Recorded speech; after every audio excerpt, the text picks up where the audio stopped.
muryango w'abaririmbyi b'abana uzwi nka Pre Cantores, abanyamuryango 138 ba Paruwasi ya Mimuri bateguwe bakoze amasezerano yakiriwe n'umwepiskopi wa Diyoseze Gatolika ya Byumba mu kiruhuko cy'izabukuru.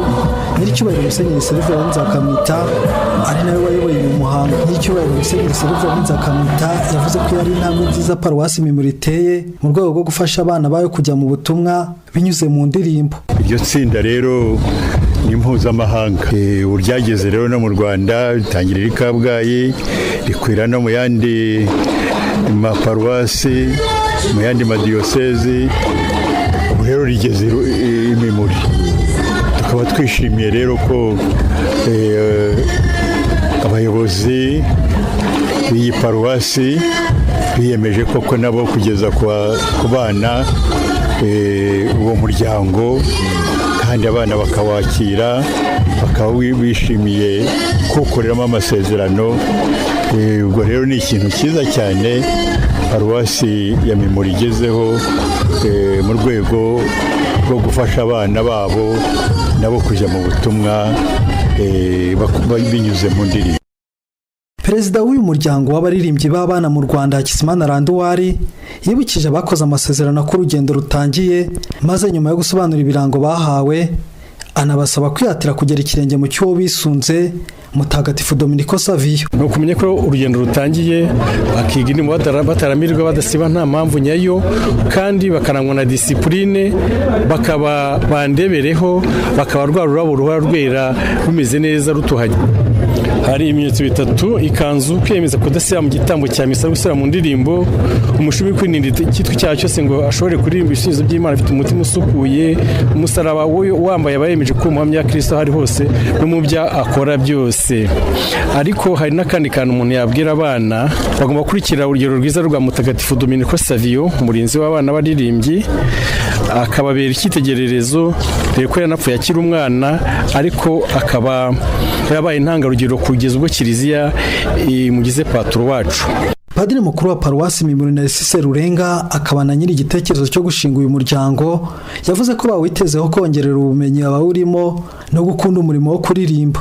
Nkunda kuririmba, nkaba numva ko n'abandi abakristu bagashishikariye gusingiza Imana mu ndirimbo. Nabonye ko tukunze kwibanda ku makorari y'abantu bakuze, ariko nza kubona ko hari n'ubwo buryo bwo kugira ngo abana bakiri batoya nabo umuntu batoze kuririmbira Imana, kandi nsanga amajwi yabo ari meza cyane. Noneho nanjye ndatekereza nti ari amajwi y'abana ukuntu baririmba neza, ukuntu Yezu avuga ati nimureka abana basange. Numva ibyo byose umuntu ashobora kubihuza. Uko byagaragaye amaparuwasi yose habayemo Pre Cantores yagize uruhare rukomeye cyane kugira ngo kunoza liturujia byitabweho, cyane cyane ku byerekeranye na liturujia y'indirimbo. Nta gushidikanya natwe muri iyi paruwasi yacu hari uburyo bizongerera ubumenyi no gukunda uwo murimo. Bamwe mu babyeyi baganiriye na Radio Mara Rwanda bagaragaje impinduka z'uyu muryango wazanye mu bana babo, banemeza kuzakomeza kubashyigikira mu butumwa bwabo binjiyemo nyuma yo gukora amasezerano. Abana bacu binje muri umuryango basezeranye, abana b'abaririmbyi rwose bafite imbaraga kandi tubari inyuma. Urebye nk'ababyeyi iwacu mu ngo wasangaga abana bahuze, nimba atagiye gukina umupira yagiye kuzerera, nimba atagiye gukorwa n'abandi bana, mbese wasangaga ari ibibazo. Ariko uyu muryango aho waziye, nkubwije ukuri, umwana yamenya ubwenge, icyo uri kumubwira n'icyo ari gukora, uri kumutuma ntatindeyo. Ndetse kandi umwana ikinyabupfura mu rugo kiri kumuranga. Mu by'ukuri uyu muryango ni mwiza cyane, watwubakiye abana. Twishimiye uyu muryango kuko abana bajijutse, kandi no kuririmba bagiye kuririmba, bazakore bazi kuririmba neza. Ni umuryango w'abana baririmbye rero nk'itorero rityaza abana bagatyara.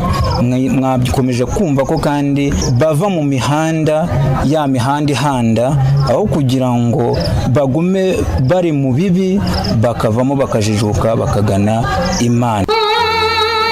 Mubera rugo Claudine na Pacifique Singizwe bari mu bakoze amasezerano. nyuma yo kwishimira intambwe bateye basanga uyu muryango uzabafasha kuzamura impano zabo no kwegera Imana. Uyu munsi twishimiye kwinjira mu muryango w'abana b'abaririmbyi, batwakiriye neza cyane. Twishimye cyane twese abana rero, kandi twizeye ko Yesu azabidufashamo bikagenda neza. Umwana iyo atangiye kuririmba ari muto akura abizi cyane, nicyo cyankuruye kugira ngo nangire kuririmba ndi mutoya. Abana b'abaririmbyi najyaga mbabona kuri Pacis TV no ku zindi mbuga nkoranyambaga, nkabona n'umuryango mwiza, nanjye nawujyamo nkawukuriramo nkarushaho kumenya Imana. Aho tugiye gutandukanira, tugiye kuba abana bubaha Imana kandi bakunda kuririmba. Iyo wageze mu muryango ubasha kubona umwanya wawe mwiza muto ugasubira mu ndirimbo.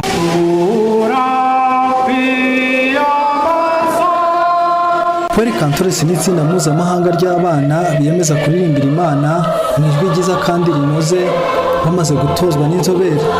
Mu Rwanda ryatangiriye muri Diyoseze Gatolika ya Kabgayi, rikaba rikomeje kugaba amashami hirya no hino. Kuri iyi tariki ya 20 Nyakanga cyahise cyuzuza amatorero 119. Paruwasi Mimura yahise iza mu maparuwasi ane ya Diyoseze ya Byumba abarizwamo umuryango wa Paul Kantores. Pascal Habineza, Radio Mariya Rwanda, Diyoseze ya Byumba muri Paruwasi ya Mimuri.